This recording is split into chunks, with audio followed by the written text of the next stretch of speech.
Today we have the U.S. Senator from Connecticut, Chris Murphy. Thanks so much for coming back on. Yeah, thanks for having me. First off, your explainers have been monumentally effective in navigating the background of this conflict between Ukraine and Russia. So if anyone watching or listening hasn't yet seen them, I would definitely recommend following the Senator at Chris Murphy CT. With that said, by the time this airs, we will be more than a month away from when Putin was supposed to take Kyiv in 72 hours.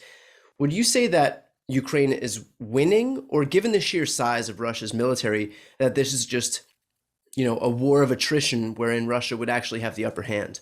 Yeah, increasingly, it's impossible to come to any conclusion other than Ukraine is winning.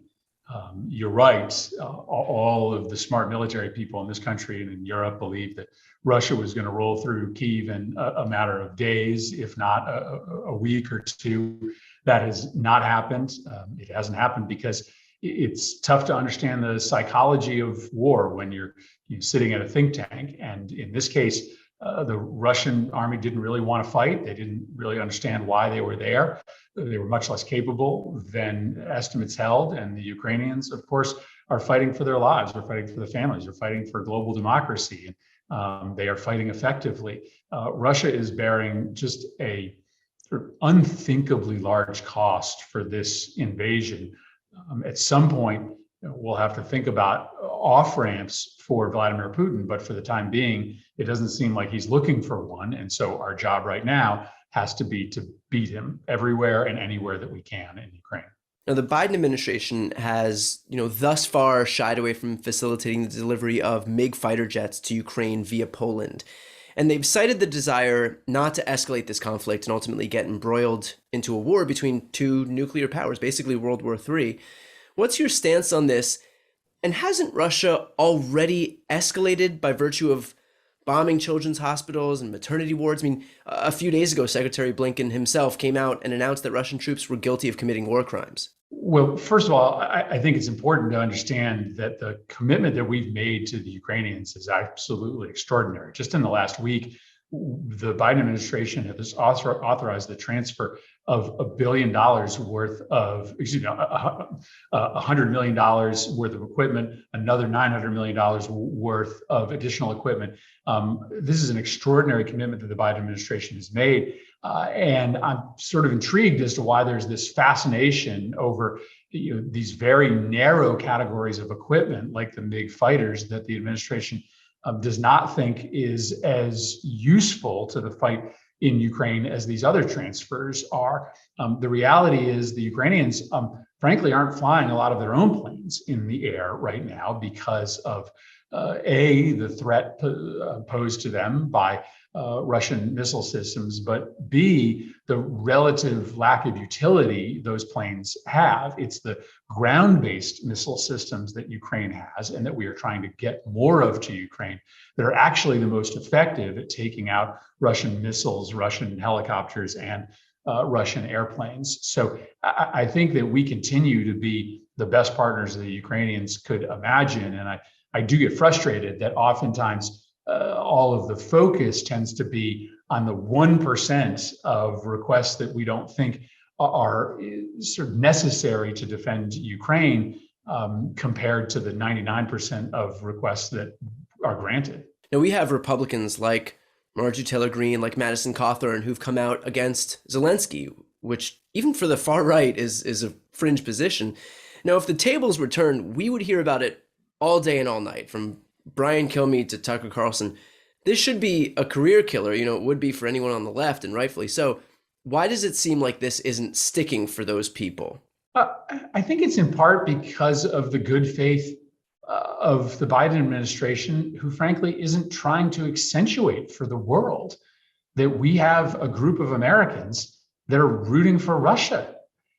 I mean, I understand there's political benefit in sort of drawing out the statements of Donald Trump and Marjorie Taylor Greene and Tucker Carlson, but though that might help Democrats electorally, the reason why I'm a Democrat is because we care about policy first and politics second. I know that's maddening sometimes, but we don't want to highlight for the world the sort of odd Russia-phile element of the Republican Party right now. I guess to me, what the broader and I think actually a more consequential problem is that you have Republicans in Congress who aren't actually willing to vote for aid to Ukraine. That's the sort of more immediate practical problem, is that so-called mainstream Republicans, not the ones that are criticizing President Zelensky publicly, are actually voting against Ukraine aid.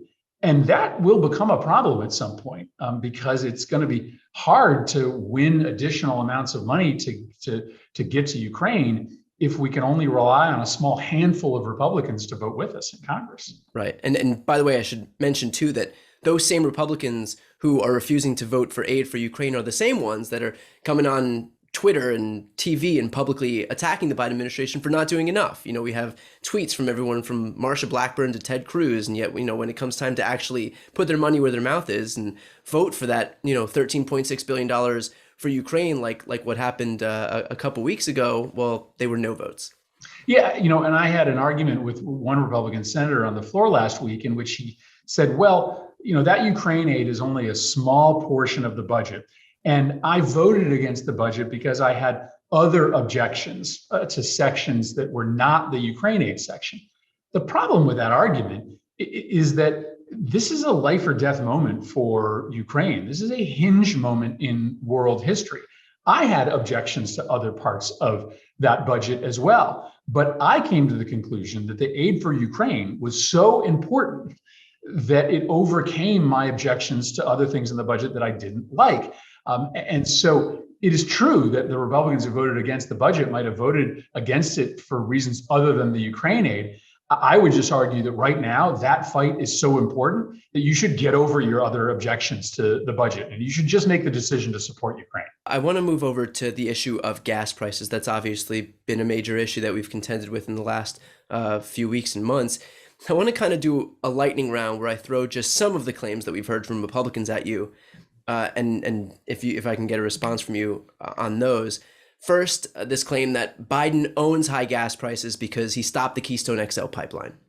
The Keystone XL pipeline wasn't going to be built for years, and it was going to take American gas outside of the United States. The reason that it was being built to end up on the Gulf was because the majority of that product was going to end up shipped outside of the United States. So whether or not the Keystone Pipeline was built, it would have no impact on the price of gasoline today.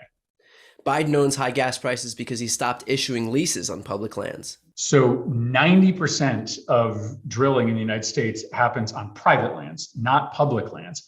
And all Biden did was put a temporary pause on leases on 10% of drillable land.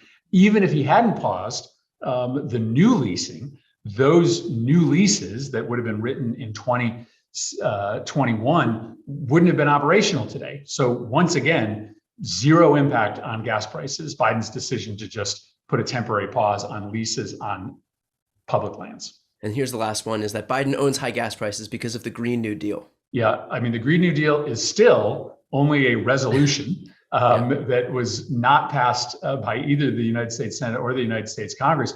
But frankly, our inability, our decision not to invest in domestic clean energy is part of the reason that gas prices are so high today. If we had made a decision 20 years ago to transfer our transportation fleet away from gasoline and fossil fuel reliant vehicles and onto electric vehicles, we simply wouldn't be in a position today where so many families are being hurt by high gas prices. Let's imagine a world 10 years from now in which everybody gets in their car and drives right by the gas station, never has to stop at the gas station. We could have made that decision 10 years ago. That could be the reality today, but we've made a choice to stay reliant on Russian gas, on Saudi gas, partially on gas and oil drilled in the United States. We should learn our lesson. On that exact point, there's some legislation in the Senate right now. I spoke with Senator Duckworth last week, and she's working on a bill prohibiting price gouging by oil companies. There's legislation imposing a windfall tax on oil companies. I spoke with Missouri Senate candidate Lucas Kunce, too, and he had the idea to cap profits of oil companies at 5%. Given our partisan breakdown in the Senate, are any of these pieces of legislation possible? Would Joe Manchin be on board? Would any Republicans be on board? Is anybody looking at this and seeing that there is a problem that needs to be fixed? Right. So you have this irreconcilability right now between the price of a barrel of oil and the price of a gallon of gasoline. The price of a barrel of oil is coming down, but the price of a gallon of gasoline is not by the same measure. And so inevitably, that is leading to huge profit taking by the oil industry, an industry that is already grossly profitable. I went down this weird rabbit hole, Brian, last week, in which I was looking at Chevron's 2021 profits, which I forget the number, but it's 7 billion or 14 billion. It's some enormous number. And I started looking at the total revenue and expenditures of every country in the world, and came to the conclusion that Chevron's profits last year are greater than more than half the country's entire budget on the globe. It's just kind of hard to get your head wrapped around how much profit is coming into these oil companies and how that's all coming out of our pockets. So yes, absolutely, we should either be raising taxes on these oil companies and gas companies. We should be taxing them at higher rates when they are not passing along savings to consumers.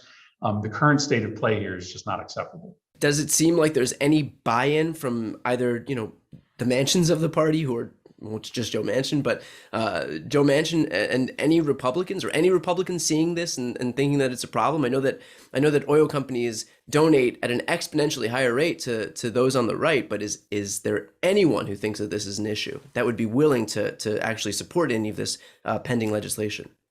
I have not done a head count in the United States Senate on something like a windfall profits tax, but in a 50-50 Senate, I think it's probably difficult to find the votes for that measure. That's why we need to get to a functional majority in the Senate where we have 51 or 52 or 53 Democratic senators, because 95% of us, believe in coming after the oil companies.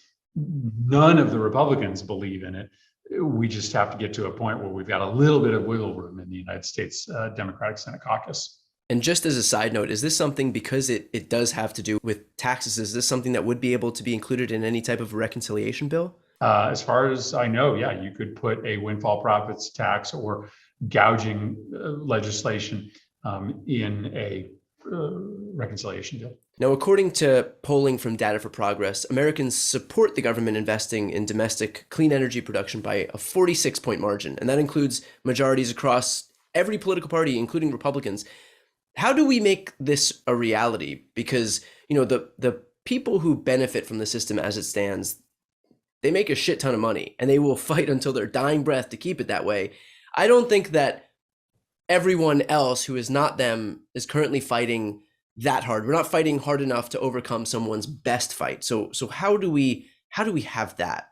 My hope is that this moment is an awakening for the American public. And the poll that you cite shows that we have the biggest bipartisan majority for investments in clean energy ever in this country, because a lot of Republicans who maybe believed some of this BS about the climate not being a crisis now do see domestic clean energy as a route to energy security.